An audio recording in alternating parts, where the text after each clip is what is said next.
entender um pouco mais desta palavra. Êxodo capítulo 20, versículo 10, nos fala: mas o sétimo dia é o sábado do Senhor teu Deus. Não farás nenhum trabalho, nem tu, nem o teu filho, nem a tua filha, nem o teu escravo, nem a tua escrava, nem o teu animal, nem o estrangeiro que está dentro das tuas portas. Bem, dentro desta palavra, poderíamos afirmar, sem medo de errar, que qualquer homem, qualquer ser humano, que viesse transgredir este mandamento, ele seria réu de seu pecado, porque ele estaria transgredindo um mandamento do Senhor. Porque está claro na palavra dele que qualquer um que transgredisse os seus mandamentos ou a sua profecia era condenado segundo as sagradas escrituras.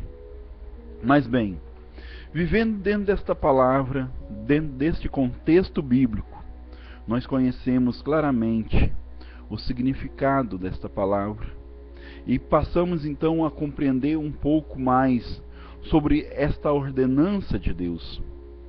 Para que nós possamos compreender, eu irei criar dois fundamentos. O primeiro fundamento, vamos chamar do primeiro alicerce. Um alicerce criado pelo próprio Deus.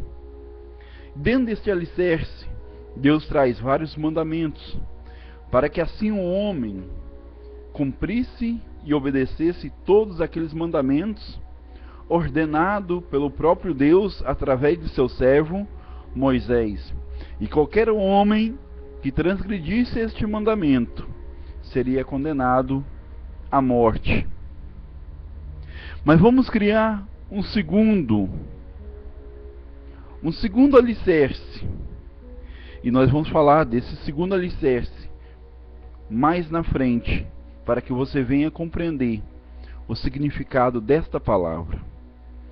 Se Deus nos dá esta ordem para que possamos guardar este mandamento, o sétimo dia, por que muitas vezes não cumprimos? Porque talvez a maioria das igrejas não obedecem este mandamento, que vemos ser uma ordenança de Deus, que vemos ser uma ordem dada ao próprio Deus. Porque muitos estão desprezando este mandamento? Bem, amados, este é um problema que nós vamos entender um pouco mais.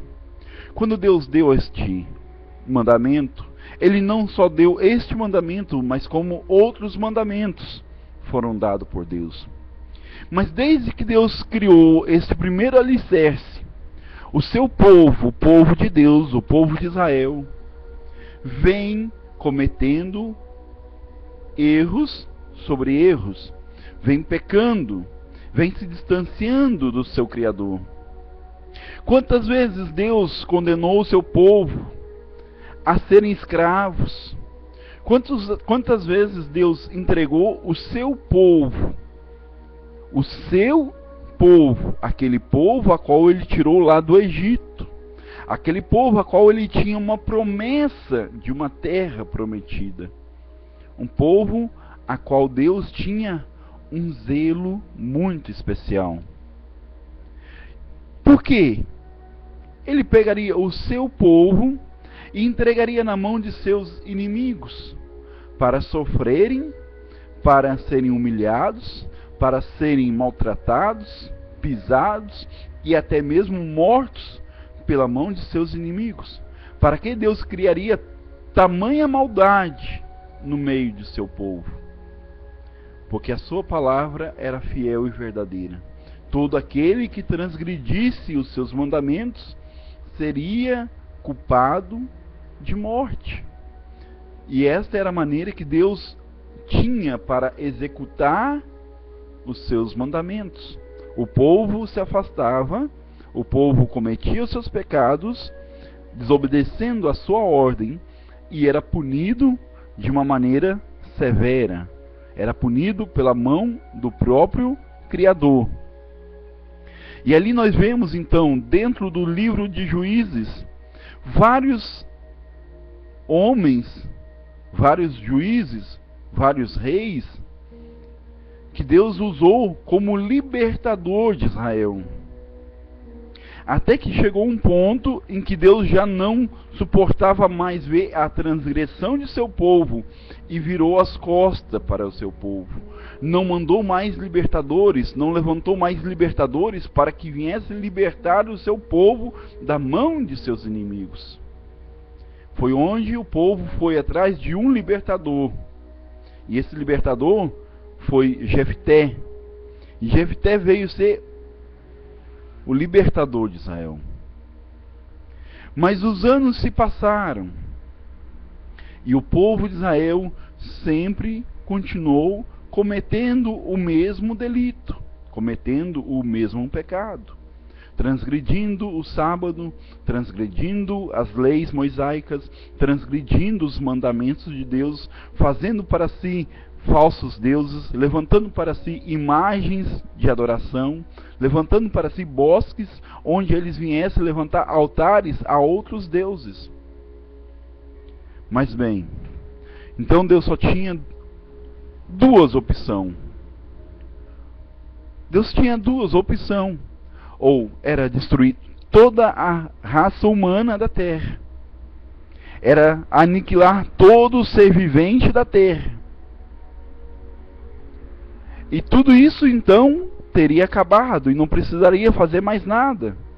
E ele continuaria vivendo na sua mansão, ele continuaria vivendo nos altos céus, sendo adorado e glorificado pelos seus anjos. Mas ele teve uma outra atitude, uma atitude que muito pai tomaria, uma atitude que muitas mães tomariam. Ele tinha um amor pelos seus filhos, ele tinha um amor pela sua nação. Então ele só viu uma opção: enviar o seu bem mais precioso, o seu bem mais querido, o seu filho, o seu único filho, para trazer a salvação a esta humanidade. E ele entregou o seu filho para que morresse pelos nossos pecados e delitos. Aqui então nós vamos formar o segundo alicerce. Porque quando Deus deu o primeiro mandamento, quando Deus criou ali uma lei para que o povo obedecesse, esta lei era necessária, assim como muitas leis são criadas hoje.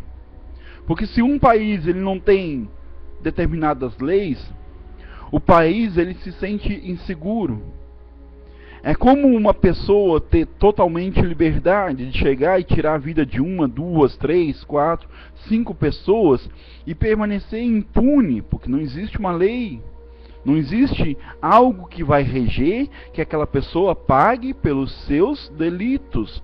Não vai existir uma lei que vá julgar aquela pessoa pelo ato que ela cometeu, que foi de tirar vidas de milhares de pessoas. Então uma nação ela cria leis para que todos temam e obedeçam a lei daquele país.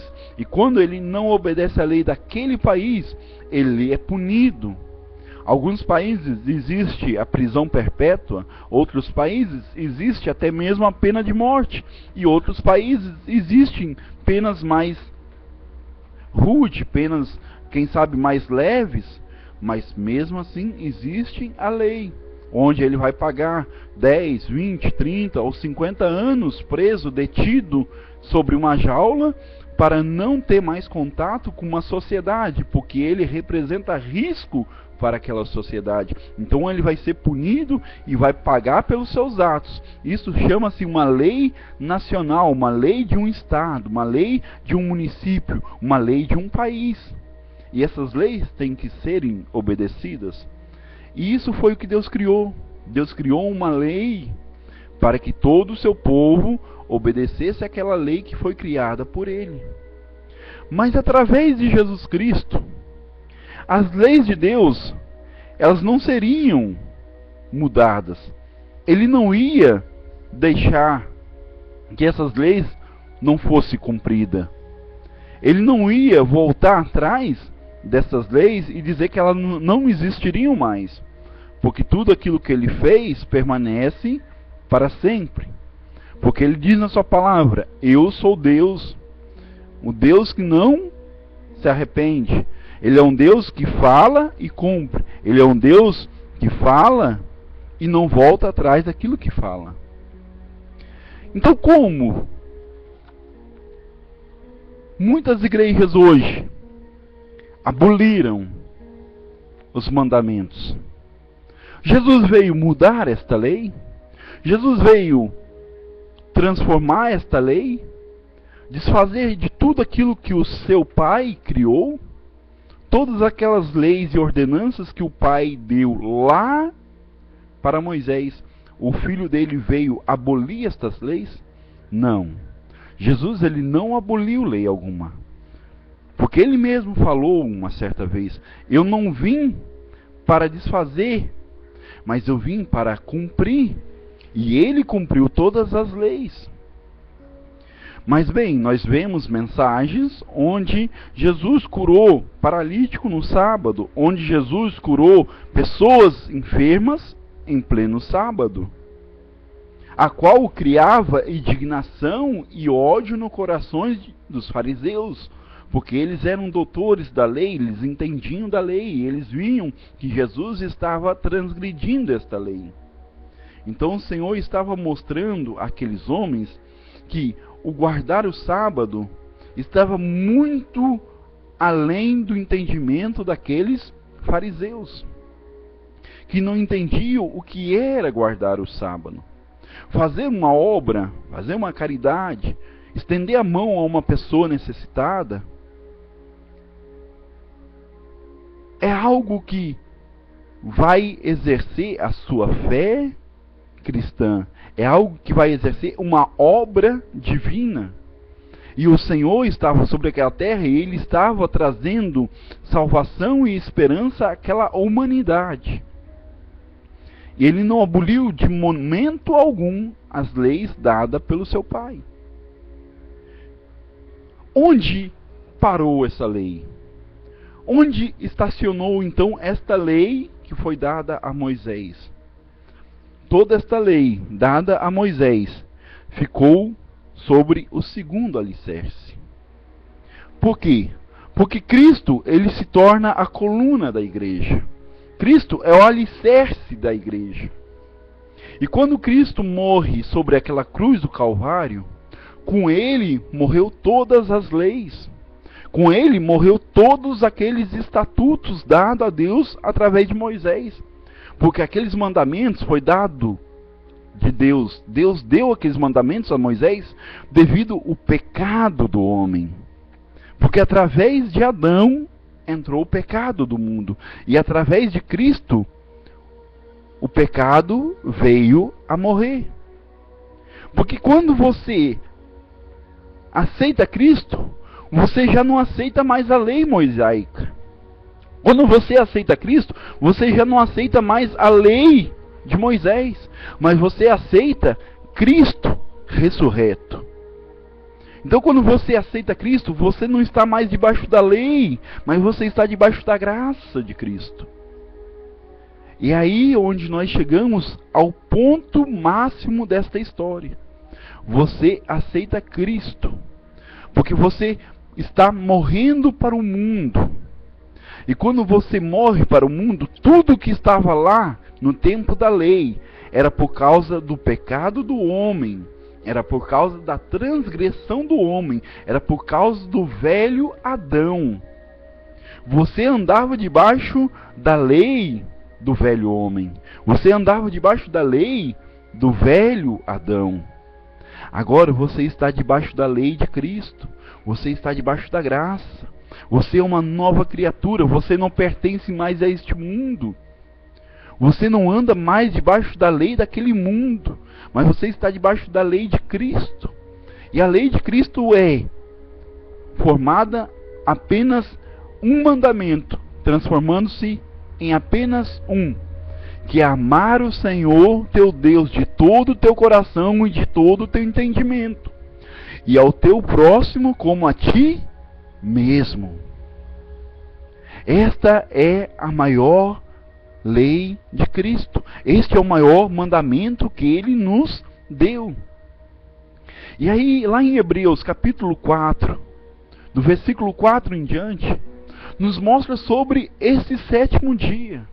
Nos mostra sobre este sábado. O sábado a qual o Senhor abençoou, porque esse dia, ele ainda continua sendo um dia especial, continua sendo um dia abençoado pelo próprio Deus. Mas o nosso sétimo dia agora não está mais vinculado à lei da carne, não está mais vinculado à lei de Moisés, mas está vinculado agora debaixo da graça de Cristo. Qual é esse sétimo dia então, meu irmão? Qual é esse sétimo dia então, meu amado? A palavra do Senhor nos fala que ainda nos resta um sétimo dia. Ainda nos resta um sábado. Ainda nos resta um descanso. E esse descanso, como fala lá em Apocalipse, é o descanso da eternidade. Esse é o descanso que Deus preparou para todo o seu povo, que está lavado e remido através do sangue de seu Filho. E que nós tomamos cuidado para que não pereçamos como pereceu o nosso povo no tempo de Moisés, mas que possamos entrar pela porta, que possamos entrar pelo descanso, o descanso da eternidade. Porque agora nós estamos sobre a coluna de Cristo, o alicerce cristão, porque somos uma nova criatura. Morremos para o mundo, morremos para o pecado, morremos para o velho Adão e vivemos o novo homem, vivemos o Cristo ressurreto, vivemos o Jesus de Nazaré, aquele que morreu por mim e por você na cruz do Calvário. Este é o ensinamento da palavra de Deus para mim e para você, que possamos viver este evangelho, que possamos viver esta palavra verdadeira e genuína. Vamos parar de nos apegar em fábulas, vamos parar de nos apegar em coisas do passado, mas vamos viver o presente. O presente é Cristo. O presente é o Senhor Jesus na minha e na sua vida. E se você tem Cristo na sua vida, você é uma nova criatura. Se você tem Cristo na sua vida, você é uma pessoa que vive separadamente do mundo. Você já não vive mais para o mundo, mas você vive para Cristo.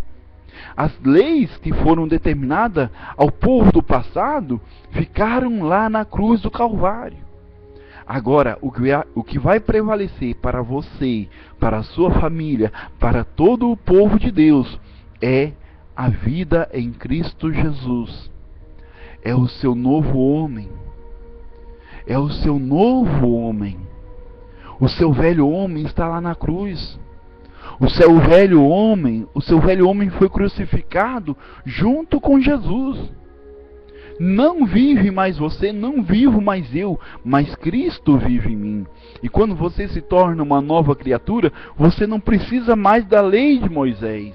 Porque você já não está debaixo do pecado, mas você está debaixo da graça de Cristo. Você está aguardando o descanso da eternidade. Você está aguardando o descanso eterno ao lado do teu Pai. Que esta palavra possa servir de base para a sua vida espiritual. Que esta palavra sirva de base para a tua vida com Deus.